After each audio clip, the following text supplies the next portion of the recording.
ನೀವು ಮಕರ ರಾಶಿಯವರಾಗಿದ್ದು ನಾನೀಗ ಮುಂದೆ ಹೇಳ್ತಕ್ಕಂಥ ಲಕ್ಷಣಗಳು ನಿಮಗೇನಾದರೂ ಅನುಭವಕ್ಕೆ ಬರ್ತಾ ಇದ್ರೆ ಎಸ್ ಗುರುಗಳೇ ನೀವು ಹೇಳ್ದಂಗೆ ಆಗ್ತಾ ಇದೆ, ಹೌದು ಈ ಥರ ಲಕ್ಷಣ ನನಗೂ ಇದೆ, ಹಿಂಗೆ ನನಗೂ ಆಗಿತ್ತು ಈ ಥರ ಏನಾದರೂ ನಿಮಗೆ ಆಗ್ತಾ ಇದ್ದರೆ ಈ ಲಕ್ಷಣಗಳು ಆಭಿಚಾರಿಕ ಲಕ್ಷಣಗಳು. ಅಂದರೆ ಯಾರ ಮೇಲಾದರೂ ಮಾಟಮಂತ್ರಾದಿಗಳಾಗಿದ್ದರೆ, ಕೃತ್ರಿಮಾಭಿಚಾರಗಳಾಗಿದ್ದರೆ, ಅಥವಾ ನೆಗೆಟಿವ್ ಫೋರ್ಸ್ ಅದೇ ಎಲ್ಲೋ ಹೋಗಿದ್ದೆ ಒಂದು ಕೆಟ್ಟದ ಶಕ್ತಿನ ಹಿಡ್ಕೊಬಿಡ್ತು, ಎಷ್ಟು ಶಕ್ತಿ ಹಿಡ್ಕೊಬಿಡ್ತು, ಏನೋ ನೆಗೆಟಿವ್ ಎನರ್ಜಿ ಇದೆ, ಈ ಥರ ಇದ್ದರೆ ಆಗುವಂತಹ ಕೆಲವಿಷ್ಟು ಲಕ್ಷಣಗಳನ್ನು ನಾನೀಗ ಹೇಳ್ತಾ ಇದ್ದೇನೆ. ಮಕರ ರಾಶಿಯವರಿಗೆ ಏನು ಸಮಸ್ಯೆ ಆಗಬಹುದು ಹಾಗೂ ಪರಿಹಾರವನ್ನು ಸಹ ತಿಳಿಸ್ತೇನೆ. ಪ್ರತಿಯೊಬ್ಬ ಮಕರ ರಾಶಿಯವರಿಗೆ ಬಹಳ ಬಹಳ ಇಂಪಾರ್ಟೆಂಟ್ ವಿಡಿಯೋ ಇದು. ದಯವಿಟ್ಟು WhatsApp, Facebook, messenger, Telegram, Instagram ಎಲ್ಲ ಕಡೆ ದಯವಿಟ್ಟು ಈ ವಿಡಿಯೋ ಲಿಂಕ್ ಇದೆಯಲ್ಲ, ಇಲ್ಲಿ ಶೇರ್ ಬಟನ್ ಇರುತ್ತೆ, ದಯವಿಟ್ಟು ಶೇರ್ ಮಾಡಿಬಿಡಿ ವಿಡಿಯೋ ಲಿಂಕ್ನ.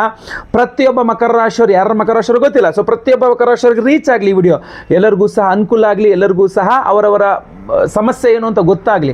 ಯಾಕೆಂದರೆ ಈ ಲಕ್ಷಣಗಳಿದ್ದು ಮಾಟಮಂತ್ರಾದಿಗಳು ಇದ್ದದ್ದಾಗಿದ್ದರೆ ನೇರವಾಗಿ ಬಂದು ನನ್ನ ಭೇಟಿ ಮಾಡಿ ಕವಡೆ ಹಾಕಿ ಪ್ರಶ್ನೆಶಾಸ್ತ್ರ ಮುಖಾಂತರವಾಗಿಯೂ ಸಹ ಪರಿಹಾರ ತಿಳ್ಕೊಬೋದು. ಇಲ್ಲ ನಾನು ಸಿಂಪಲ್ ಪರಿಹಾರಗಳನ್ನು ಸಹ ತಿಳಿಸ್ತೇನೆ. ಸೊ ವಿಡಿಯೋನ ಎಂಡ್ ತನಕ ನೋಡಿದ್ರೆ ಅದ್ಭುತವಾದ ಸಿಂಪಲ್ ಪರಿಹಾರಗಳನ್ನು ಸಹ ನಾನು ಕೊಟ್ಟಿರ್ತೇನೆ. ನಮಸ್ಕಾರ, ನಾನು ವಿಠಲ್ ಭಟ್ ಮಾತಾಡ್ತಾ ಇರ್ತಕ್ಕಂಥದ್ದು. ಬನ್ನಿ ವಿಡಿಯೋನ ಶುರು ಮಾಡೋಣ.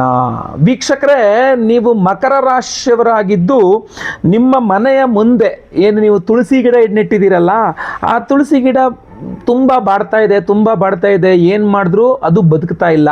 ನೀವು ಔಷಧಿ ಹಾಕಿದ್ರಿ, ಮಣ್ಣು ಚೇಂಜ್ ಮಾಡಿದ್ರಿ, ಬೇರೆ ಬೇರೆ ಗಿಡ ತಂದು ಹಾಕಿದ್ರಿ, ಎಷ್ಟು ತುಳಸಿ ಗಿಡ ಹಾಕಿದ್ರು ಗಿಡ ಸತ್ತೋಗ್ತಾ ಇದೆ, ತುಳಸಿ ಗಿಡ ನಿಮ್ಮ ಮನೆ ಮುಂದೆ ಬದುಕ್ತಾನೆ ಇಲ್ಲ ಅಂತಾದರೆ ಕೃತ್ರಿಮಾಭಿಚಾರ ಲಕ್ಷಣಾದಿಗಳದ್ದು ಒಂದು ಲಕ್ಷಣ ಅದು ಸಹ ಅಂತ. ಅಥವಾ ನಿಮಗೆ ತುಂಬ ಸಿಟ್ಟು ಬರ್ತಾ ಇದೆ, ಎಲ್ಲರ ಮೇಲೆ ಕೂಗಾಡ್ತಾ ಇದ್ದೀರಾ, ಕೆಲಸದಲ್ಲಿ ಕೂಗಾಡ್ತಾ ಇದ್ದೀರಾ, ಕೆಲಸದಲ್ಲಿ ಮೇಲಧಿಕಾರಿಗಳ ಮೇಲೆ ಆಗಿರಬಹುದು, ಸಹೋದ್ಯೋಗಿಗಳು ನಿಮ್ಮ ಜೊತೆ ಕೆಲಸ ಮಾಡೋ ಜೊತೆಗೆ ಆಗಿರ್ಬೋದು, ನಿಮಗಿನ್ನ ಕೆಳಗಡೆ ಕೆಲಸ ಮಾಡ್ತಕ್ಕಂಥ ಇರ್ಬೋದು, ಎಲ್ಲರ ಮೇಲೆ ಸಿಟ್ಟು ಬರ್ತಾ ಇದೆ. ನಿಮಗೆ ಮನೆಯಲ್ಲಿ ಹೆಂಡತಿ ಮೇಲೆ ಸಿಟ್ಟು ಬರ್ತಾ ಇದೆ, ಅಥವಾ ಹೆಂಡತಿ ಆಗಿದ್ರೆ ಗಂಡನ ಮೇಲೆ ಸಿಟ್ಟು ಬರ್ತಾ ಇದೆ, ಮನೆಯಲ್ಲಿ ಕೂಡ ಜಗಳ ಆಗ್ತಾ ಇದೆ, ತುಂಬ ಸಿಟ್ಟು ಜಾಸ್ತಿ ಬರ್ತಾ ಇದೆ ಅಂತ ಆದರೆ ಕೃತ್ರಿಮಾಭಿಚಾರ ಲಕ್ಷಣಗಳಾಗುತ್ತೆ. ನಿಮಗೆ ಗೊತ್ತಾಗುತ್ತೆ, ನಿಮ್ಮ ಮೇಲೆ ನಿಮಗೆ ಕಂಟ್ರೋಲ್ ಅಲ್ಲ, ನಾನು ಈ ಥರ ಎಲ್ಲ ಮಾತಾಡಲ್ವಲ್ಲ, ನಾನು ಈ ಥರ ಎಲ್ಲ ಸಿಟ್ಟು ಮಾಡ್ಕೊಳಲ್ವಲ್ಲ, ನಾನು ಈ ಥರ ಮನುಷ್ಯನೇ ಎಲ್ಲ, ಯಾಕೆ ನಾನು ಹಿಂಗೆ ಆಡ್ತಾ ಇದ್ದೀನಿ. ಬೇರೆ ನಿಮಗೆ ಹೇಳ್ತಾರೆ ಈ ಮಾತು, ನೀನು ಈ ಥರ ಮನುಷ್ಯ ಅಲ್ಲ, ನೀನು ಯಾಕೆ ಹಿಂಗೆ ಮಾಡ್ತಾ ಇದೀಯಾ ಅಂಥೇಳಿ. ಸೊ ಆ ಥರ ಆ ಬದಲಾವಣೆಗಳು ನಿಮ್ಮಲ್ಲಿ ನಿಮ್ಗೆ ಆ ಎನರ್ಜಿ ಫೀಲ್ ಆಗ್ತಾ ಇದೆ, ಬೇರೆ ಏನೋ ಶಕ್ತಿ ನಿಮ್ಮಲ್ಲಿ ಕಾಣಿಸ್ತಾ ಇದೆ, ಅದು ನಿಮಗೆ ಅನುಭವಕ್ಕೆ ಬರ್ತಾ ಇದೆ. ಸೊ ಮಾಟಮಂತ್ರ ಕೃತ್ರಿಮಾಭಿಚಾರ ಲಕ್ಷಣಗಳಾಗಿರುತ್ತೆ. ಅಷ್ಟೇ ಅಲ್ಲ, ನೀವು ಭಾಳ ಇಂಪಾರ್ಟೆಂಟ್ ವಿಚಾರ ಹೇಳ, ನಿಮಗೆ ನೀವು ಊಟ ಮಾಡ್ಬೇಕಾದ್ರೆ ನಿಮಗೆ ಕೂದಲು ಸಿಗ್ತಾ ಇದೆ ಅಂತ ಆದರೆ, ಆ ನಿಮ್ಮ ಬಟ್ಲಲ್ಲಿ ಹಿಂಗೆ ಊಟ ಕಲಿಸ್ತಾ ಇದ್ದೀರಾ, ನಿಮಗೊಂದು ಕೂದಲು ಸಿಕ್ತು, ನಿಮ್ಗೆ ಆಗಾಗ ನಿಮಗೆ ಮಾತ್ರ ಊಟದಲ್ಲಿ ಕೂದಲು ಸಿಗ್ತಾ ಇದೆ, ಬೇರೆ ಯಾರಿಗೆ ಸಿಗ್ತಾ, ನಿಮಗೆ ಮಾತ್ರ ಊಟದಲ್ಲಿ ಕೂದಲು ಸಿಗ್ತಾ ಇದೆ ಅಂದರೆ ಅದು ಕೃತ್ರಿಮಾಭಿಚಾರ ಲಕ್ಷಣಗಳಾಗಿರುತ್ತೆ. ಕೆಟ್ಟ ಕನಸುಗಳು ಬೀಳ್ತಾ ಇದೆ, ಯಾರೋ ಎದೆ ಮೇಲೆ ಕೂತ್ಕೊಂಡು ಒಳ್ಳೆ ಕುತ್ತಿಗೆ ಹಿಚ್ಕಿದಂಗೆ ಆಗ್ತಾಯಿದೆ, ಉಸಿರು ಕಟ್ಟದಂಗೆ ಆಗ್ತಾ ಇದೆ, ಅಥವಾ ಮಲ್ಕೊಂಡಾಗೆ ಕೆಟ್ಟ ಕನಸು, ಬಹಳ ಬೇಜಾರಾಗೋಯ್ತು, ಎದ್ದು ಬಂದು ದೇವ್ರ ಮನೇಲಿ ದೀಪ ಹಚ್ಬಿಟ್ಟು ಕುಂಕುಮ ಪ್ರಸಾದ ಹಚ್ಕೊಂಬಂದು ಮಲ್ಕೊಂಡಪ್ಪ, ನನಗೆ ಅಷ್ಟು ಕೆಟ್ಟ ಕನಸು ಬೀಳುತ್ತೆ, ಯಾಕೆ ಗೊತ್ತಾಗ್ತಾ ಇಲ್ಲ. ಮನೆಗೆ ಹೋಗಲಿಕ್ಕೆ ಮನಸ್ಸು ಬರ್ತಾ ಇಲ್ಲ, ಮನೆ ಒಳಗಡೆ ಹೋದ ತಕ್ಷಣ ಜಗಳ ಮನಸ್ತಾಪಗಳೇ, ಮನೆಗೆ ಹೋಗೋದು ಬೇಡ, ನಾನು ಹೊರಗಡೆ ಇದ್ಬಿಡ್ತೀನಿ ಗುರು, ಅಷ್ಟು ಬೇಜಾರಾಗುತ್ತೆ, ನಂಗೆ ಮನೆಗೆ ಹೋಗೋಕ್ಕೆ ಮನಸ್ಸು ಬರಲ್ಲ, ಮನೆಗೆ ಹೋದ ತಕ್ಷಣ ಜಗಳ ಮನೆಯಲ್ಲಿ ಅಂತ. ಸೊ ಮನೆಯಲ್ಲಿ ತೀರಾ ಜಗಳಗಳು ಜಾಸ್ತಿ ಆಗ್ತಾ ಇದೆ, ಹೊಡೆದಾಟಗಳಾಗೆಲ್ಲ ಬಿಸಾಕ್ತಾ ಇದ್ದಾರೆ, ಏನು ಟಿವಿ ರಿಮೋಟು ಎಲ್ಲ ವಾಡ್ದು ಚಚ್ತಾ ಇದ್ದಾರೆ, ಸಿಕ್ಕಾಪಟ್ಟೆ ಈ ಥರ ಮನೆಯಲ್ಲಿ ಜಗಳಗಳಾಗ್ತಾ ಇದೆ ಅಂದರೂ ಕೂಡ ಕೃತ್ರಿಮಾಭಿಚಾರ ಲಕ್ಷಣಗಳು ಇದು ಅನ್ನೋದು, ಅಂದರೆ ಇದು ಒಂದು ಲಕ್ಷಣ ಅಂತ. ಸೊ ಆಮೇಲೆ ಅನಾರೋಗ್ಯ, ಕೆಲವಿಷ್ಟು ಆರೋಗ್ಯ ಬಾಧೆಗಳಿರುತ್ತೆ. ನೀವು ಆಯುರ್ವೇದ ಟ್ರೈ ಮಾಡಿದ್ರಿ, ಅಲೋಪತಿ ಟ್ರೈ ಮಾಡಿದ್ರಿ, ಹೋಮಿಯೋಪತಿ ಟ್ರೈ ಮಾಡಿದ್ರಿ, ಎಲ್ಲ ಮೆಡಿಸಿನ್ ಆಯಿತು, ಎಲ್ಲ ಡಾಕ್ಟ್ರುಗಳಾಯಿತು, ಏನಾದರೂ ನಿಮ್ಮ ಆರೋಗ್ಯ ಬಾಧೆ ಮಾತ್ರ ಸರಿ ಹೋಗ್ತಾ ಇಲ್ಲ. ಮಿಕ್ಕಿದ್ದೇನಾದರೂ ಕೂಡ ಯಾಕೆ ಮೇಲಿಂದ ಮೇಲೆ ನಿಮಗೆ ಮಾತ್ರ ಆರೋಗ್ಯ ಬಾಧೆ ಆಗ್ತಾ ಇದೆ, ಯಾಕೆ ಆ ಥರ ಆಗ್ತಾ ಇದೆ, ಕೃತ್ರಿಮಾಭಿಚಾರ ಲಕ್ಷಣ ಇರಬಹುದು ಅಂತ ನೀವು ಅದನ್ನು ಕಂಡು ಹಿಡ್ಕೊಳ್ಬೇಕಾಗ್ತದೆ, ಅದನ್ನು ಪರಿಹಾರಗಳು ಮಾಡ್ಕೊಳ್ಬೇಕಾಗ್ತದೆ. ಇನ್ನೂ ನಿಮಗೆ ಹೇಳ್ತೇನೆ, ನಿಮಗೆ ಮನೆಯಲ್ಲಿ ತುಂಬ ಅಪಶಕುನಗಳು ಆಗ್ತಾ ಇರ್ತದೆ. ಅಂದ್ರೆ ಹಾಲು ಚೆಲ್ಲೋಗ್ತಾ ಇರ್ತದೆ, ಕುಂಕುಮ ಚೆಲ್ಲೋಗ್ತಾ ಇರ್ತದೆ, ಅರಿಶಿನ ಚೆಲ್ಲೋಗ್ತಾ ಇರ್ತದೆ. ನೀವು ಚಿಕ್ಕದಾಗಿ ಏನು ಮನೇಲಿ ದೀಪ ಹಚ್ಚಿದಾರ, ಆ ದೀಪ ಉರಿತಾ ಇರ್ಬೇಕಾದ್ರೆ ಎಣ್ಣೆ ಸಹಿತವಾಗಿ ತುಪ್ಪ ಸಹಿತವಾಗಿ ಕೆಳಗಡೆ ಚೆಲ್ಲೋಗ್ತದೆ, ಬಿದ್ದು ಹೋಗ್ತದೆ. ಅಥವಾ ಮನೆಯಲ್ಲಿ ತುಂಬ ನಿಮಗೆ ಆ ಕೈ ಕುಯ್ಕೊಂಡೆ, ಕೈ ರಕ್ತಪಾತ ಅಂತ ರಕ್ತ ಕೆಳಗೆ ಬೀಳ್ತಾ ಇರ್ತದೆ ಆವಾಗವಾಗ. ಸೊ ರಕ್ತ ಜಾಸ್ತಿ ಬಂದ್ಬಿಡ್ತು, ರಕ್ತ ಚಿಮ್ಮಿಬಿಡ್ತು, ರಕ್ತ ಎಲ್ಲ ಕಡೆ ಈ ಥರ ರಕ್ತ ಆಗ್ತಕ್ಕಂಥದ್ದು ಇರಬಹುದು. ಅಥವಾ ಕೂದಲು ಸುಟ್ಟೋಯ್ತು ಮನೆಯಲ್ಲಿ, ಅಥವಾ ಬಟ್ಟೆ ಉಟ್ಕೊಂಡಿದ್ದೆ ಬಟ್ಟೆ ಸುಟ್ಟೋಯ್ತು, ಅಥವಾ ಕೈ ಸುಟ್ಟೋಯ್ತು, ಈ ಥರ ಅಗ್ನಿ ಅವಘಡಗಳಿರ್ತಕ್ಕಂಥದ್ದು ಇರ್ಬೋದು. ಜಾರು ಬಿದ್ದೆ, ಮತ್ತೊಂದು ಕಾಲು ನೋವಾಯಿತು, ಮತ್ತೊಂದು ಏನೋ ಒಂದು ಈ ಥರ ಮೇಲಿಂದ ಮೇಲೆ ಸಮಸ್ಯೆಗಳು, ಅಪಶಕನಗಳು ಆಗ್ತಾ ಇದೆ. ನಿಮಗೊಂಥರ ಭಯ ಆಗ್ತಾ ಇದೆ, ಒಂಥರ ಆತಂಕ ಸೃಷ್ಟಿ ಆಗ್ತಾ ಇದೆ, ಏನು ಅಂತ ಗೊತ್ತಾಗ್ತಾ ಇಲ್ಲ, ಏನೋ ಒಂಥರ ಭಯ ಗುರುಳೆ, ಏನೋ ಒಂದು ಸಮಸ್ಯೆ ಆಗ್ಬಿಡುತ್ತೇನೋ, ಹಂಗಾಗ್ಬಿಡುತ್ತೇನೋ, ಹಿಂಗಾಗ್ಬಿಡುತ್ತೇನೋ ಭಯ ತುಂಬ ಕಾಡ್ತಾ ಇದೆ. ಈ ಥರ ಮಕರ ರಾಶಿಯವರಾಗಿದ್ದು ಈ ಥರ ಲಕ್ಷಣಗಳು ತುಂಬ ಏನಾದ್ರು ನಿಮ್ಮಲ್ಲಿ ಕಾಣಿಸ್ತಾ ಇದೆ. ಅಥವಾ ಕೆಲವರು ನಿಮ್ಗೆ ಹೇಳ್ತಾರೆ, ಏನಪ್ಪ ನಿಮ್ಮ ಮುಖದ ಮೇಲೆ ಕಳೆನೇ ಇಲ್ವಲ್ಲಪ್ಪ, ಒಂಥರ ಪ್ರೇತ ಕಳೆ ಬಂದ್ಬಿಟ್ಟಿದೆ, ಒಂಥರ ಆಗ್ಬಿಟ್ಟಿದೆ, ಕಣ್ಕೈಗೆಲ್ಲ ಡಾರ್ಕ್ ಸರ್ಕಲ್ಸ್ ಆಗಿ ಒಂಥರ ಪ್ರೇತ ಕಳೆ ಪಿಶಾಚಿ ಕಳೆ ಥರ ಬಂದ್ಬಿಟ್ಟಿದೆ, ನಿಮ್ಗೆ ನೋಡೋಕ್ಕೆ ಒಂಥರ ಆಗ್ತಾ ಇದೆ ಅಂತ ಯಾರು ಹೇಳ್ತಾ ಇದ್ದಾರೆ. ಅಥವಾ ನಿಮಗೆ ಅನುಭವಕ್ಕೆ ಬರ್ತಾ ಇದೆ, ನನ್ನ ಮುಖ ಯಾಕೆ ಹಿಂಗಾಗಿದೆ ಅನ್ನೋ ರೀತಿಯಲ್ಲಿ ಆ ನೆಗೆಟಿವ್ ಫೋರ್ಸ್ಗಳು ನಿಮಗೆ ತುಂಬ ಜಾಸ್ತಿ ಆಗ್ತಾ ಇದೆ. ಆಮೇಲೆ ಶುಭ ಕಾರ್ಯಗಳೇ ಆಗ್ತಾ ಇಲ್ಲ ಮನೆಯಲ್ಲಿ. ಮದುವೆಗೆ ಬಂದಂಥ ಮಕ್ಕಳಿದ್ದಾರೆ, ಮದುವೆ ಆಗ್ತಾ ಇಲ್ಲ, ಮನೆಯಲ್ಲಿ ಮಕ್ಕಳು ಮದುವೆ ಆಗ್ತಾ ಇಲ್ಲ, ಶುಭ ಕಾರ್ಯಗಳಾಗ್ತಾ ಇಲ್ಲ, ಗೃಹ ಪ್ರವೇಶ ಮಾಡೋಕ್ಕಾಗ್ತಾ ಇಲ್ಲ, ಒಂದು ಒಳ್ಳೇದು ಏನೂ ಮಾಡೋಕ್ಕೆ ಆಗ್ತಾ ಇಲ್ಲ ಮನೆಯಲ್ಲಿ ಅಂತಂದ್ರು ಕೂಡ ಅದಕ್ಕೂ ಸಹ ಈ ಒಂದು ಅಂದರೆ ಲಾಸ್ಟಿಗೆ ಮನೇಲಿ ಒಂದು ಸತ್ಯನಾರಾಯಣ ಸ್ವಾಮಿ ಪೂಜೆ ಮನೇಲಿ ಮಾಡೋಣ ಅಂದ್ರೂ ಆಗ್ತಾ ಇರಲ್ಲ. ಏನೂ ಯಾರನ್ನೂ ಕರೆಯೋದು ಬೇಡಪ್ಪ, ದುಡ್ಡಿಲ್ಲ, ಮತ್ತೊಂದಿಲ್ಲ, ಇನ್ನೊಂದಿಲ್ಲ, ಯಾರು ಬರ್ತಾರೆ ಬರಲ್ಲ ಅದೆಲ್ಲ ಸೆಕೆಂಡ್ರಿ, ನಮಗೇನು ಬೇಡ, ಅಟ್ಲೀಸ್ಟ್ ನಾನು ಮನೇಲಿ ಒಂದು ಸತ್ಯನಾರಾಯಣ ಸ್ವಾಮಿ ಪೂಜೆ, ಹೆಂಡತಿ ಮಕ್ಕಳು ನಾವು ಕೂತ್ಕೊಂಡು ಮನೇಲಿ ಸತ್ಯನಾರಾಯಣ ಸ್ವಾಮಿ ಪೂಜೆ ಮಾಡೋಣ ಅಂದ್ರೂ ಆಗಲ್ಲ. ಸೊ ಯಾವುದೇ ದೇವ್ರ ಪೂಜೆ ಪುರಸ್ಕಾರ ಮಾಡೋಕ್ಕೂ ಸಹ ಕಷ್ಟ ಆಗ್ತಾ ಇರುತ್ತೆ. ಏನಕ್ಕೆ ಅಂತ ಗೊತ್ತಾಗ್ತಾ ಇರೋದಿಲ್ಲ ನಿಮಗೆ. ಮೇಲಿಂದ ಮೇಲೆ ಬಿಸ್ನೆಸ್ಸಲ್ಲಿ ತುಂಬ ಲಾಸ್ ಆಗ್ತಾ ಇರುತ್ತೆ, ಎಲ್ಲರಿಗೂ ಪ್ರಾಫಿಟ್ ಆಗಿದೆ, ನಿಮಗೆ ಮಾತ್ರ ಲಾಸ್ ಆಗ್ತಾ ಇದೆ ಅಂತ ಹೇಳ್ಬಿಟ್ಟು ಆರ್ಥಿಕ ಹಿನ್ನಡೆ, ಸಾಲ ಬಾಧೆಗಳು, ತಿಕ್ಕಾಬಟ್ಟೆ ಟೆನ್ಷನ್ ನಿಮಗೆ ಮೇಲಿಂದ ಮೇಲೆ ಎಲ್ಲವೂ ಇದ್ದು ಸಹ ಏನೂ ಇಲ್ಲದೆ ಇರತಕ್ಕಂಥ ಒಂದು ಫೀಲ್ ಆಗ್ತಾ ಇದೆ. ಉದ್ಯೋಗದಲ್ಲೂ ಗಲಾಟೆ, ಎಲ್ಲಿ ಕೆಲಸ ಮಾಡ್ತಿರೋ ಅಲ್ಲಿ, ಎಲ್ಲಿ ಅಂಗಡಿ ಇದ್ದರೆ ಅಲ್ಲಿ ಅಂಗಡಿಗಳಲ್ಲಿ ಜಗಳ ಮನಸ್ತಾಪಗಳು, ಕಸ್ಟಮರ್ ಜೊತೆ ಕ್ಲೈಂಟ್ ಜೊತೆ ಎಲ್ಲ ಜಗಳ ಮನಸ್ತಾಪಗಳು, ಬಹಳ ಹಿಂಸೆ ಆಗ್ತದೆ ಗುರುಗಳೇ ಅಂತ. ಇದು ಮಾಟ ಮಂತ್ರ ಕೃತ್ರಿಮಾಭಿಚಾರ ಲಕ್ಷಣಗಳಾಗಿರಬಹುದು. ನೀವು ಸ್ವಲ್ಪ ರಕ್ಷಣೆಗೆ ನೀವು ಬಹಳ ಇಂಪಾರ್ಟೆನ್ಸ್ ಕೊಡಬೇಕಾಗ್ತದೆ. ಹೀಗೆ ನೋಡಿ, 8 ದಿಕ್ಕುಗಳು, 8 ದಿಕ್ಕುಗಳಿಗೆ 8 ಅಧಿಪತಿಗಳಿದ್ದಾರೆ. ಈಗ ಪೂರ್ವ ದಿಕ್ಕಿಗೆ ಇಂದ್ರ ಒಡೆಯ, ಅಗ್ನಿ ಮೂಲೆಗೆ ಅಗ್ನಿ ಒಡೆಯ, ದಕ್ಷಿಣ ದಿಕ್ಕಿಗೆ ಯಮ ಒಡೆಯ, ನೈಋತ್ಯ ಮೂಲೆಗೆ ನಿರಋತಿ ಅಂತ ದೇವರು ಒಡೆಯ, ಪಶ್ಚಿಮ ದಿಕ್ಕಿಗೆ ವರುಣ ಅದರ ಅಧಿಪತಿ, ಪಶ್ಚಿಮ ದಿಕ್ಕಿನ ಅಧಿಪತಿ, ವಾಯುವ್ಯ ದಿಕ್ಕಿಗೆ ವಾಯು ಅಧಿಪತಿ, ಉತ್ತರ ದಿಕ್ಕಿಗೆ ಸೋಮ ಅಧಿಪತಿ, ಈಶಾನ್ಯ ದಿಕ್ಕಿಗೆ ಈಶಾನ ಅನ್ನುವಂತಹ ಅಧಿಪತಿ. ಸೊ ಈ ಥರ ಅಷ್ಟದಿಕ್ಪಾಲಕರ ಒಂದು ಆರಾಧನೆ. ಈಗ ನಾನು ಈ ವಿಡಿಯೋ ಎಂಡಲ್ಲಿ ನಿಮಗೆ ಅದ್ಭುತವಾದ ಅಷ್ಟದಿಕ್ಪಾಲಕರ ಮಂತ್ರವನ್ನು ಸಹ ತಿಳಿಸ್ತೇನೆ. ಪ್ರತಿದಿನ ಮಲಗುವ ಮುಂಚೆ ಕೈಕಾಲು ತೊಳ್ಕೊಂಬಂದು ಒಂದ್ಸಲ, ಬೆಳಗ್ಗೆ ಎದ್ದು ಸ್ನಾನ ಆದಮೇಲೆ ಒಂದ್ಸಲ ಅದನ್ನು ಕೇಳಿಸ್ಕೊಳ್ಳಿ, ಅಷ್ಟದಿಕ್ಪಾಲಕ ಮಂತ್ರಗಳನ್ನು. ಅದು ನಿಮಗೆ ಅತ್ಯದ್ಭುತವಾದಂತಹ ರಕ್ಷಣೆಯನ್ನು ಕೊಡಲಿದೆ. ಇಂತಹ ಒಂದು ಅದ್ಭುತವಾದಂತಹ ಮಂತ್ರ ನಾನು ವಿಡಿಯೋ ಎಂಡಲ್ಲೇ ಹೇಳ್ತೇನೆ ಅದನ್ನು. ಅಷ್ಟೇ ಅಲ್ಲ, ನೀವು ಹೊರಗಡೆ ಎಲ್ಲ ಓಡಾಡ್ಕೊಂಡು ಬರ್ತೀರಲ್ಲ, ಮನೆ ಒಳಗೆ ಸೀದಾ ಬರಬಾರ್ದು. ನೀವು ಮನೆ ಒಳಗಡೆ ಬಂದಾಗ ಕೈಕಾಲು ತೊಳ್ಕೊಂಡು ಮನೆ ಒಳಗಡೆ ಬರಬೇಕು. ಅಥವಾ ಮನೆ ಒಳಗಡೆ ಬಂದ ಮೇಲಾರು ಫಸ್ಟ್ ಕೈಕಾಲು ತೊಳ್ಕೊಳ್ಬೇಕು. ಹಾಗೂ ನಾಟಿ ಹಸುವಿನ ಗಂಜಲದ್ದು ಅರ್ಕ, ಗೋ ಅರ್ಕ ಅಂತ ಸಿಗುತ್ತೆ. ಆ ಗೋ ಅರ್ಕವನ್ನು ಮೈ ಮೇಲೆ ಚಿಮ್ಸ್ಕೋಬೇಕು. ನೀವು ಯಾವಾಗಲೂ ಮನೆಯಿಂದ ಹೊರಗೋಗಿ ಕೆಲಸದಿಂದ ಬರ್ತೀರಾ, ಅಂಗಡಿ ಬಾಗಿಲು ಹಾಕೊಂಡು ಬರ್ತೀರಾ, ಬಿಸ್ನೆಸ್ಸಿಂದ ಬರ್ತೀರಾ, ವ್ಯವಹಾರ ಮುಗಿಸ್ಕೊಂಡು ಬರ್ತೀರಾ, ಜಾಬ್ ಮುಗಿಸ್ಕೊಂಡು ಮನೆಗೆ ಬರ್ತೀರಾ. ಮನೆ ಒಳಗಡೆ ಬಂದ್ರಿ ಅಂದರೆ ಹೊರಗಡೆ ಹೋಗಿ ಎಲ್ಲ ಓಡಾಡ್ಕೊಂಡು ಮನೆ ಒಳಗಡೆ ಹೋದವರು, ಬೆಳಗ್ಗೆ ಹೋದವರು ಸಂಜೆ ಬಂದ್ರಿ, ಅಥವಾ 3 ರಸ್ತೆ ಸೇರೋ ಜಾರಿ ದಾಟಿ ಬಂದ್ರಿ, ಅಥವಾ ಏನೋ ಯಾರೋ ಆ ಜಾಗ ದಾಟಿ ಬಂದ್ರಿ, ಹಾಸ್ಪಿಟ್ಲ್ಗೆ ಹೋಗಿ ಬಂದ್ರಿ, ಅಥವಾ ಏನೇ ಒಂದು ಇದಕ್ಕೆ ಹೋಗಿ ಬಂದರೂ ಕೂಡ ನೀವು ಒಂದು ಸ್ವಲ್ಪ ಶುದ್ಧಿ ಮಾಡಿಟ್ಕೊಳ್ಬೇಕಾಗತ್ತೆ. ಆವಾಗ ನೆಗೆಟಿವ್ ಎನರ್ಜೀಸ್ ಜಾಸ್ತಿ ಸಾಗಲ್ಲ. ಅದರಲ್ಲೂ ವಿಶೇಷವಾಗಿ ಮಕರ ರಾಶಿಯವರು ಬುಧವಾರದ ದಿವಸ ನೀವು ವೆಂಕಟೇಶ್ವರನ ದೇವಸ್ಥಾನ ಅಥವಾ ಮನೆ ಹತ್ತಿರ ಇದ್ದರೆ ವಿಷ್ಣು ದೇವಸ್ಥಾನ, ನರಸಿಂಹ ದೇವಸ್ಥಾನ ತುಂಬ ಸೂಪರ್. ನರಸಿಂಹ ಬುಧವಾರದ ದಿವಸ ಮಕರ ರಾಶಿಯವರು ನರಸಿಂಹ ದೇವಸ್ಥಾನಕ್ಕೆ ಹೋಗಿ ಸ್ವಾಮಿಗೆ ತುಳಸಿ ಅರ್ಚನೆ ಮಾಡಿ, ಆ ತುಳಸಿ ಪ್ರಸಾದವನ್ನೊಂದು ನಿಮ್ಮ ತಲೆ ಮೇಲೋ ಜೇಬಲ್ಲೋ ಇಟ್ಕೊಂಡು ಬರ್ತಕ್ಕಂಥದ್ದು ಇದೆಯಲ್ಲ, ಅದು ನಿಮಗೆ ತುಂಬ ರಕ್ಷಣೆಯನ್ನು ಕೊಡ್ತದೆ, ತುಂಬ ಅದ್ಭುತವಾದ ರಕ್ಷಣೆಯನ್ನು ಕೊಡ್ತದೆ. ಅದರಲ್ಲೂ ಸಹ ನರಸಿಂಹ ಕರಾವಲಂಬನ ಸ್ತೋತ್ರ ಅಂತಿದೆ, ಶಂಕರಾಚಾರ್ಯ ವಿರಚಿತ ಲಕ್ಷ್ಮೀ ನರಸಿಂಹ ಕರಾವಲಂಬನ ಸ್ತೋತ್ರ. ಅದನ್ನು ಕೂಡ ನೀವು ಲಕ್ಷ್ಮೀ ನರಸಿಂಹ ದೇಹಿ ಕರಾವಲಂಬಂ ಅಂತ ಬರ್ತದೆ, ಅದನ್ನು ಸಹ ಪಠನೆ ಮಾಡ್ತಕ್ಕಂಥದ್ದು ಅತ್ಯದ್ಭುತವಾಗಿರತಕ್ಕಂಥದ್ದಾಗಿರ್ತದೆ. ಇಲ್ಲ ಒಂದು ಅದ್ಭುತವಾದಂತಹ ಪರಿಹಾರ, ಅದ್ಭುತವಾದಂತಹ ಕ್ಷೇತ್ರ, ಅದ್ಭುತವಾದಂತಹ ಒಂದು ಎಂತ ಹೇಳ್ತೀವಿ ಪ್ರಸಾದ ನಾವು ನಿಮಗೋಸ್ಕರ ಮಾಡಿ ತಂದು ಕೊಡ್ತಾ ಇದ್ದೇವೆ. ಅದ್ರ ಬಗ್ಗೆಯೂ ಸಹ ನೀವು ತಿಳ್ಕೊಳ್ಬೇಕು. ಉತ್ತರದ ನೇಪಾಳದ ಪಶುಪತಿನಾಥನ ಸನ್ನಿಧಾನದಲ್ಲಿ ಶಿವರಾತ್ರಿ ಅಮಾವಾಸ್ಯೆ ಅಂದರೆ ಫೆಬ್ರವರಿ 15ನೇ ತಾರೀಕು ಶಿವರಾತ್ರಿ, 17ನೇ ತಾರೀಕು ಅಮಾವಾಸ್ಯೆ, ಶಿವರಾತ್ರಿ ಮುಗಿದು ಬರುವ ಅಮಾವಾಸ್ಯೆ. ಶಿವರಾತ್ರಿ ಅಮಾವಾಸ್ಯೆಗೆ ಪರ್ವದಿನ ನೇಪಾಳ ಜ್ಯೋತಿರ್ಲಿಂಗ ಸ್ವರೂಪಿ ನೇಪಾಳದ ಪಶುಪತಿನಾಥನ ಸನ್ನಿಧಾನದಲ್ಲಿ ನಿಮ್ಮ ಸಮಸ್ಯೆಗಳಿಗೆ ನಾವು ಪರಿಹಾರ ಉಪಾಯವಾಗಿ ವಿಶೇಷ ಹೋಮಗಳನ್ನು ಮಾಡ್ತಾ ಇದ್ದೇವೆ.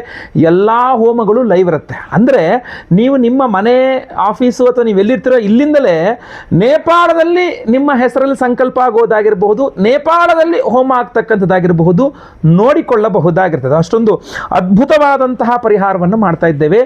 ಏನೇನು ಪರಿಹಾರಗಳನ್ನು ಮಾಡ್ತಾ ಇದ್ದೇವೆ ಅಂತಂದರೆ ವಿಶೇಷವಾಗಿ ಮೊಟ್ಟ ಮೊದಲನೇದಾಗಿ ರುದ್ರ ಹೋಮ. ಯಾಕೆಂದರೆ ಶಿವನ ಸನ್ನಿಧಾನ ಜ್ಯೋತಿರ್ಲಿಂಗದ ಸನ್ನಿಧಾನ ಆಗಿರುತ್ತೆ.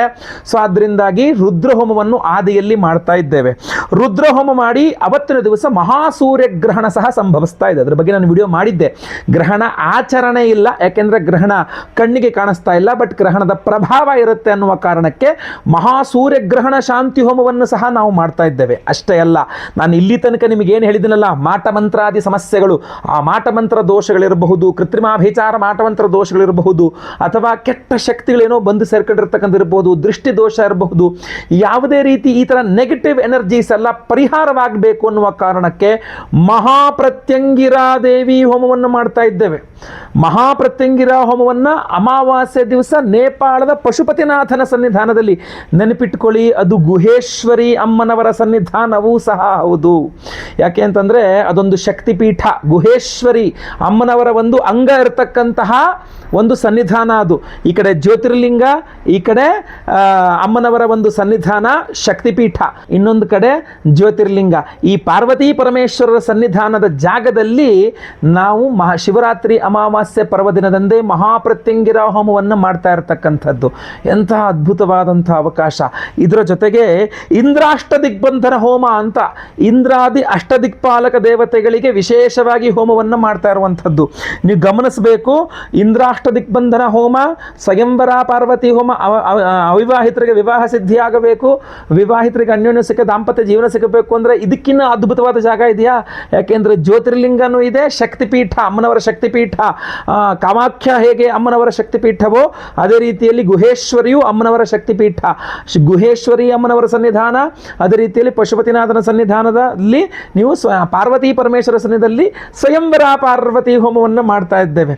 ಅದರ ಜೊತೆಯಲ್ಲಿ ಮಹಾಪ್ರತ್ಯಂಗಿರ ಹೋಮವೂ ಇರುತ್ತೆ, ರುದ್ರ ಹೋಮವೂ ಇರುತ್ತೆ, ಗುರು ಶಾಂತಿ ಶನಿ ಶಾಂತಿ ಸಹಿತ ಮಹಾನವಗ್ರಹ ಶಾಂತಿ ಹೋಮಗಳೆಲ್ಲ ಇರುತ್ತೆ. ಇಷ್ಟೆಲ್ಲ ಹೋಮಗಳನ್ನು ಮಾಡಿ ವಿಶೇಷ ಪ್ರಸಾದವನ್ನು ಸಹ ನಾನು ಅಲ್ಲಿಂದಲೇ ಎನರ್ಜೈಸ್ ಮಾಡಿಕೊಂಡು ತರ್ತಾ ಇದ್ದೇನೆ. ಆ ವಿಶೇಷ ಪ್ರಸಾದವನ್ನು ನೀವು ಗಮನಿಸಬೇಕು. ಈ ವಿಶೇಷವಾದಂತಹ ಮಾಲೆ ನಿಮಗೆ ಸ್ಕ್ರೀನ್ ಮೇಲೆ ಕಾಣ್ಬೋದು. ಇದರಲ್ಲಿ ತ್ರಿಶಕ್ತಿ, 3 ಅದ್ಭುತವಾದಂತಹ ಶಕ್ತಿಗಳಿದೆ. ಅದರಲ್ಲಿ ಒಂದು ಜ್ವಾಲಾಮುಖಿ ರತ್ನ. ನಿಮಗೆ ಸ್ಕ್ರೀನ್ ಮೇಲೆ ಕಾಣ್ಬೋದು. ಇದು ಭೂಮಿಯಿಂದ ಏನು ಜ್ವಾಲಾಮುಖಿ ಸ್ಫೋಟ ಆಗುತ್ತಲ್ಲ, ಅದು ಹೊರಗಡೆ ಬಂದಾಗ ಅದೊಂದು ಕಲ್ಲಾಗಿ ರತ್ನವಾಗಿ ಮಾರ್ಪಾಡಾಗತ್ತೆ. ಅದೇ ಜ್ವಾಲಾಮುಖಿ ರತ್ನ, ಆಯ್ತಲ್ವಾ? ಆ ಜ್ವಾಲಾಮುಖಿ ರತ್ನ ಜೊತೆಗೆ ನೆಕ್ಸ್ಟ್ ಬರ್ತಕ್ಕಂಥದ್ದು ಯಾವುದಪ್ಪ ಅಂದರೆ ನಿಮ್ಮೆಲ್ಲರ ಬಹಳಷ್ಟು ನೀವು ಕೇಳಿರ್ತಕ್ಕಂತಹ ಕರುಂಗಾಲಿ. ಇದರಲ್ಲಿ ಜ್ವಾಲಾಮುಖಿ ಜೊತೆಗೆ ಕರುಂಗಾಲಿಯನ್ನೇ ಸೇರಿಸಿದ್ದೇನೆ. ಅದರ ಜೊತೆಗೆ ಇರತಕ್ಕಂಥದ್ದೇ ವ್ಯಾಘ್ರನೇತ್ರ ರತ್ನ. ವ್ಯಾಘ್ರನೇತ್ರ ರತ್ನ, ಕರುಂಗಾಲಿಯ ಒಂದು ಬೀಡ್, ಅದರ ಜೊತೆಗೆ ಇರತಕ್ಕಂಥದ್ದೇ ಜ್ವಾಲಾಮುಖಿ ರತ್ನ. ಈ 3 ಅದ್ಭುತವಾದಂತಹ ತ್ರಿಶಕ್ತಿಗಳನ್ನು ಮಾಲೆ ಮಾಡಿಸಿದ್ದೇನೆ. ಅದ್ಭುತವಾಗಿ ಗಟ್ಟಿಯಾಗಿ ಒಂದು ಮಾಲೆಯನ್ನು ಮಾಡಿಸಿದ್ದೇವೆ. ಈ ಒಂದು ಮಾಲೆಯನ್ನು ಶಿವರಾತ್ರಿ ಅಮಾವಾಸ್ಯೆ 17ನೇ ತಾರೀಕು ನೇಪಾಳದ ಪಶುಪತಿನಾಥನ ಸನ್ನಿಧಾನದಲ್ಲಿ ರುದ್ರ ಹೋಮ, ಮಹಾಪ್ರತ್ಯಂಗಿರಾ ಹೋಮ, ಸ್ವಯಂವರ ಪಾರ್ವತಿ ಹೋಮ, ಇಂದ್ರಾಷ್ಟ ದಿಗ್ಬಂಧನ ಹೋಮ ಹಾಗೂ ವಿಶೇಷವಾಗಿರತಕ್ಕಂತಹ ಗುರು ಶಾಂತಿ ಶನಿ ಶಾಂತಿ ಎಲ್ಲ ಹೋಮಗಳಲ್ಲಿ ವಿಶೇಷವಾಗಿ ಸೂರ್ಯಗ್ರಹಣ ಶಾಂತಿ ಹೋಮದಲ್ಲೂ ಕೂಡ ಇದು ಎನರ್ಜೈಸ್ ಆಗಿರುತ್ತೆ. ಪ್ರತಿಯೊಬ್ಬರಿಗೂ ಅಲ್ಲಿಂದ ಎನರ್ಜೈಸ್ ಮಾಡಿ ತಂದು ಕೊಡ್ತೇನೆ. ನೋಡಿ ಎಷ್ಟಂತ ಅದ್ಭುತವಾದಂಥದ್ದು. ಸ್ಕ್ರೀನ್ ಮೇಲೆ ಕಾಣುವಂಥ ನಂಬರ್ಗೆ ನಿಮ್ಮ ಹೆಸರು, ಗೋತ್ರ ಗೊತ್ತಿದ್ರೆ, ನಕ್ಷತ್ರ ಗೊತ್ತಿದ್ರೆ, ರಾಶಿ ಗೊತ್ತಿದ್ರೆ ಹಾಗೂ ನಿಮ್ಮ ವಿಳಾಸ, ಇದನ್ನು ಸ್ಕ್ರೀನ್ ಮೇಲೆ ಕಾಣೋ ನಂಬರ್ಗೆ ಬೇಗ ವಾಟ್ಸಪ್ ಮಾಡ್ಕೊಳ್ಳಿ. ಲೈವಲ್ಲಿ ನೇಪಾಳದಲ್ಲಿ ನಿಮ್ಮ ಹೆಸರು ಸಂಕಲ್ಪ ಆಗೋದು ನೀವು ಇಲ್ಲಿ ಕೂತ್ಕೊಂಡು ಆರಾಮಾಗಿ ಲೈವಲ್ಲಿ ನೋಡ್ಕೊಳ್ಬಹುದು. ಸೊ ಲೈವಲ್ಲಿ ನಿಮ್ಮ ಹೆಸರು ಸಂಕಲ್ಪ ಆಗುತ್ತೆ. ಎಲ್ಲ ನೇಪಾಳದಲ್ಲಾಗುವ ಎಲ್ಲ ಹೋಮಗಳನ್ನು ನೀವು ಇಲ್ಲಿಂದಲೇ ಲೈವ್ ಹೋಮಗಳನ್ನು ನೋಡ್ತೀರಾ. ಹಾಗೂ ಎಲ್ಲ ಹೋಮಗಳ ಭಸ್ಮ, ಆಮೇಲೆ ಕುಂಕುಮಾರ್ಚನೆ, ಕುಂಕುಮ ಪ್ರಸಾದ ಜೊತೆಗೆ ವಿಶೇಷವಾದ ಈ ತ್ರಿಶಕ್ತಿ ಮಾಲೆಯನ್ನು, ವಿಶೇಷವಾದ ರುದ್ರ ತ್ರಿಶಕ್ತಿ ವಿಶೇಷವಾದಂತಹ ಮಾಲೆಯನ್ನು ನಾವು ಅಲ್ಲಿಂದ ಎನರ್ಜೈಸ್ ಮಾಡಿಕೊಂಡು ತಗೊಂಬಂದು ನಿಮಗೆ ಕೊಡ್ತಾ ಇದ್ದೇವೆ. ಪ್ರತಿಯೊಬ್ಬರು ಧಾರಣೆ ಮಾಡ್ಕೊಳ್ಬಹುದು. ಅದ್ಭುತವಾದಂತಹ ಒಂದು ಮಾಲೆ ಇದು. ಬಟ್ ತುಂಬ ಕಾಸ್ಟ್ಲಿ ಆಗ್ತದೆ. ಅದರಿಂದ ತುಂಬ ಲಿಮಿಟೆಡ್ ಆಗಿ ಮಾಡಿಸಿದ್ದೇವೆ. ಪ್ರತಿಯೊಬ್ಬ ಸಂಕಲ್ಪ ಸೇವಾ ಕರ್ತೃಗಳು ನಾವು ಇದನ್ನು ಕೊಡಲೇಬೇಕು ಅಂತ ಹೇಳಿ ವಿಶೇಷವಾಗಿ ಮಾಡಿಸಿರ್ತಕ್ಕಂಥ, ಇದಕ್ಕೆ ಎಕ್ಸ್ಟ್ರಾ ಏನು ದುಡ್ಡು ತಗೊಳ್ತಾ ಇಲ್ಲ. ನಮ್ಮ ಸಂಕಲ್ಪ ಸೇವೆಗೆ ಏನಿದೆಯೋ ಅಷ್ಟು ಮಾತ್ರ ತೆಗೆದುಕೊಳ್ತಾ ಇದ್ದೇವೆ. ಪ್ರತಿಯೊಬ್ಬರಿಗೂ ಈ ಮಾಲೆಯನ್ನು ಕೊಡ್ತಾ ಇದ್ದೇವೆ. ದಯವಿಟ್ಟು ನಿಮ್ಮ ಹೆಸರು, ಗೋತ್ರ ಗೊತ್ತಿದ್ರೆ, ನಕ್ಷತ್ರ ಗೊತ್ತಿದ್ರೆ, ರಾಶಿ ಗೊತ್ತಿದ್ರೆ ಬೇಗ ವಾಟ್ಸಪ್ ಮಾಡಿಕೊಂಡು ಲೈವಲ್ಲಿ ಸಂಕಲ್ಪ ಸೇವೆಗೆ ನಾವು ಲೈವಲ್ಲಿ ಏನು ಸಂಕಲ್ಪ ಮಾಡ್ತೇವೆ, ನಿಮ್ಮ ಹೆಸರು ದಯವಿಟ್ಟು ಸಂಕಲ್ಪಕ್ಕೆ ಹೆಸರು ಕೊಟ್ಕೊಳ್ಳಿ. ಕೂಡಲೇ ಕೊಟ್ಕೊಳ್ಳಿ. ಯಾಕೆಂದರೆ ಲಿಮಿಟೆಡ್ ಆಗಿರ್ತಕ್ಕಂಥದ್ದು ಇದು. ಯಾಕೆಂದರೆ ತುಂಬ ಕಾಸ್ಟ್ಲಿ ಬೀಳ್ತಾರೆ. ಆದರೆ ನಾನು ತುಂಬ ಜಾಸ್ತಿ ಮಾಡಿಸಿಲ್ಲ, ತುಂಬ ಕಡಿಮೆ ಮಾಡಿಸಿರ್ತಕ್ಕಂಥದ್ದು. ಸೊ ಬೇಗ ನಿಮ್ಮ ವಿವರಗಳನ್ನೆಲ್ಲ ವಾಟ್ಸಪ್ ಮಾಡ್ಕೊಳ್ಳಿ. ಸ್ಕ್ರೀನ್ ಮೇಲೆ ಕಾಣ್ತಾ ಇರ್ತಕ್ಕಂಥ ಈ ನಂಬರ್ ಕಾಣ್ತಾ ಇದೆಯಲ್ಲ, ಈ ನಂಬರ್ಗೆ ಬೇಗ ನಿಮ್ಮ ವಿವರಗಳನ್ನ ವಾಟ್ಸಪ್ ಮಾಡ್ಕೊಳ್ಳಿ. ಎಲ್ಲರಿಗೂ ಸಹ ನಾನು ಅಲ್ಲಿಂದ ಬಂದ ನಂತರ ಅಂದರೆ 17ನೇ ತಾರೀಕು ನೇಪಾಳದಲ್ಲಿ ಇರ್ತೇನೆ ನಾನು, ಹೋಮ ಆಗುತ್ತೆ. ಆಮೇಲೆ 18ನೇ ತಾರೀಕು ನಮಗೆ ವಾಪಸ್ ಅಲ್ಲಿ ಹೋಮ, ಆ ಹೋಮ ಆಗಿರೋ ಭಸ್ಮ, ಕುಂಕುಮಾರ್ಚನೆ, ಕುಂಕುಮ ಪ್ರಸಾದ, ಈ ಮಾಲೆಗಳೆಲ್ಲ ಅಲ್ಲಿಂದ ತಗೊಂಡು ನಾನು ಮತ್ತೆ ವಾಪಸ್ ಇಲ್ಲಿ ಬರಬೇಕಾಗ್ತದೆ. ಸೊ ಬಂದ ನಂತರ ನಾವು ಇಲ್ಲಿಂದ ನಿಮಗೆ ಸ್ಪೀಡ್ ಪೋಸ್ಟ್ ಮೂಲಕ ನಾವು ಕಳಿಸಿರ್ತೇವೆ, ಗೊತ್ತಾಯ್ತಲ್ವಾ? ಅಷ್ಟರ ಮೊದಲೇ ನಿಮಗೆ ನಿಮ್ಮ ಎನ್ವೆಲಪ್ ಮೇಲೆ ನಿಮ್ಮ ಹೆಸರು ಬರೆದಿರ್ತಕ್ಕಂಥದ್ದು ನಿಮಗೆ ಕಾಣಿಸ್ಬಹುದಾಗಿರ್ತದೆ, ಅಂದರೆ ನೀವು ನೋಡಬಹುದಾಗಿರ್ತದೆ, ಅದನ್ನು ಕಳಿಸಿರ್ತಾರೆ. ಬಟ್ ಪ್ರಸಾದ ಕಳಿಸಲ್ಲ, ಪ್ರಸಾದ ಅಲ್ಲಿಂದ ಬಂದ ಮೇಲೆ ಕಳಿಸ್ತಕ್ಕಂಥದ್ದಾಗಿರ್ತದೆ. ಸೊ ಭಾಳ ಜನ ಕನ್ಫ್ಯೂಸ್ ಆಗಿಬಿಡ್ತಾರೆ, ಇನ್ನೂ ನೀವು ಅಲ್ಲಿಂದ ಬಂದೇ ಇಲ್ಲ, ಹೋಮ ಆಗಿಲ್ಲ, ಆಗಲೇ ನಮಗೆ ಪ್ರಸಾದ ಅಂತ ಕೊಟ್ಬಿಟ್ಟಿದ್ದಾರೆ ಅಂತ ಹೇಳ್ಬಿಟ್ಟು. ಆ ಥರ ನೀವು ಅಪಾರ್ಥ ಮಾಡ್ಕೊಳ್ಬೇಡಿ. ಬೇಗ ನಿಮಗೆ ಕಳಿಸ್ಲಿಕ್ಕೆ ಕವರ್ನ ರೆಡಿ ಮಾಡಿ ನಿಮ್ಮ ಅಡ್ರೆಸ್ ಅದ್ರ ಮೇಲೆ ಬರೆದು ನಿಮ್ಗೆ ಅದ್ರದ್ದು ಫೋಟೋ ಕಳಿಸ್ತಾರೆ. ಯಾಕೆಂದರೆ ಅದ್ರ ಮೇಲೆ ಟ್ರ್ಯಾಕಿಂಗ್ ಐಡಿ ಇರುತ್ತೆ, ಇದರಲ್ಲೇ ನಿಮ್ಮನಿಗೆ ನಾವು ಪ್ರಸಾದ ಕಳಿಸೋದು ಅನ್ನೋದಕ್ಕೆ ಮಾತ್ರ, ಗೊತ್ತಾಯ್ತಲ್ಲ? ಆಮೇಲೆ ಇನ್ನೂ ಒಂದು ತಪ್ಪು ಎಲ್ಲರೂ ಏನು ಮಾಡ್ತಾರೆ, ನಮಗೊಂದು ಮಾಲೆ ಬೇಕು, ನಮಗೆ ಪ್ರಸಾದ ಬೇಕು ಅಂತ ನಿಮ್ಮ ಪರ್ಸನಲ್ ಫೋನ್ ನಂಬರ್ಗಳನ್ನೆಲ್ಲ ಕಮೆಂಟ್ ಮಾಡ್ತೀರಾ. ದಯವಿಟ್ಟು ಹಂಗೆ ಮಾಡಬೇಡಿ. ನಿಮಗೆ ಮಾಲೆ ಬೇಕು ಅಂದರೆ, ನಿಮಗೆ ಪ್ರಸಾದ ಬೇಕು ಅಂತಾದರೆ ನಿಮಗೆ ನೀವು ವಾಟ್ಸಪ್ ಮಾಡಿ ವಿನಃ ಕಮೆಂಟ್ ಸೆಕ್ಷನಲ್ಲಿ ದಯವಿಟ್ಟು ನಿಮ್ಮ ಪರ್ಸನಲ್ ನಂಬರ್ಗಳು ಹಾಕಬೇಡಿ. ಅದರಿಂದಾಗಿ ಏನಾದರೂ ಯಾರು ಮಿಸ್ಯೂಸ್ ಮಾಡ್ಕೊಂಡು ನಿಮಗೆ ನಷ್ಟ ಆದರೆ ನಾವು ಜವಾಬ್ದಾರರಲ್ಲ. ದಯವಿಟ್ಟು ಕಮೆಂಟ್ ಮಾಡಬೇಡಿ ನಿಮ್ಮ ನಂಬರನ್ನ. ಏನೇ ಇದ್ರೂ ಸಹ ವಾಟ್ಸಪ್ ಮಾಡಿ, ನಮ್ಮ ಆಫೀಸ್ ನಂಬರ್ಗೆ ಕಾಲ್ ಮಾಡಿ, ವಾಟ್ಸಪ್ ಮಾಡಿ. 2-3 ನಂಬರ್ಗಳಿದೆ, ದಯವಿಟ್ಟು ಕಾಲ್ ಮಾಡಿ, ವಾಟ್ಸಪ್ ಮಾಡಿ. ಖಂಡಿತವಾಗಿ ಒಳ್ಳೆಯದಾಗಲಿ. ಮುಂದಿನ ವಿಡಿಯೋದಲ್ಲಿ ಮತ್ತೆ ಪುನಃ ನಿಮ್ಮನ್ನೆಲ್ಲ ಭೇಟಿ ಮಾಡ್ತೇನೆ. ಈಗ ವಿಶೇಷವಾದ ಇಂದ್ರಾದಿ ಅಷ್ಟದಿಕ್ಪಾಲಕ ದೇವತೆಗಳ ಮಂತ್ರವನ್ನು ಸಹ ನಾನು ನಿಮಗೀಗ ಕೇಳಿಸಲಿದ್ದೇನೆ, ಕೇಳಿಸ್ಕೊಳ್ಳೋದನ್ನು ಸಹ. ಖಂಡಿತವಾಗಿ ಎಲ್ಲರಿಗೂ ಒಳ್ಳೆಯದಾಗಲಿ. ಮುಂದಿನ ವಿಡಿಯೋದಲ್ಲಿ ಮತ್ತೆ ಪುನಃ ಭೇಟಿ ಮಾಡ್ತೇನೆ. ಪ್ರತಿಯೊಬ್ಬರಿಗೂ ಈ ವಿಡಿಯೋ ರೀಚ್ ಆಗಬೇಕು. ದಯವಿಟ್ಟು WhatsApp, Facebook, messenger, Telegram, Instagram ಎಲ್ಲ ಕಡೆ ಶೇರ್ ಮಾಡಲಿಕ್ಕೆ ಈ ವಿಡಿಯೋನ ಮರಿಬೇಡಿ. ಒಳ್ಳೆಯದಾಗಲಿ. ಮುಂದಿನ ವಿಡಿಯೋದಲ್ಲಿ ಮತ್ತೆ ಪುನಃ ಭೇಟಿ ಮಾಡ್ತೇನೆ. ಲೋಕ ಸಮಸ್ತ ಸುಖಿನೋ ಭವಂತು. ನಾರಾಯಣ ನಾರಾಯಣ ನಾರಾಯಣ. ವೀಕ್ಷಕರೇ, ಪರಿಹಾರ ಮಂತ್ರಕ್ಕಾಗಿ ಕಮೆಂಟ್ಸ್ನಲ್ಲಿ ಲಿಂಕ್ ಇದೆ. ಆ ಲಿಂಕ್ ಅನ್ನು ಕ್ಲಿಕ್ ಮಾಡಿದ್ರೆ ನಿಮಗೆ ಪರಿಹಾರ ಮಂತ್ರ ಸಿಗಲಿದೆ. ನಮಸ್ಕಾರ.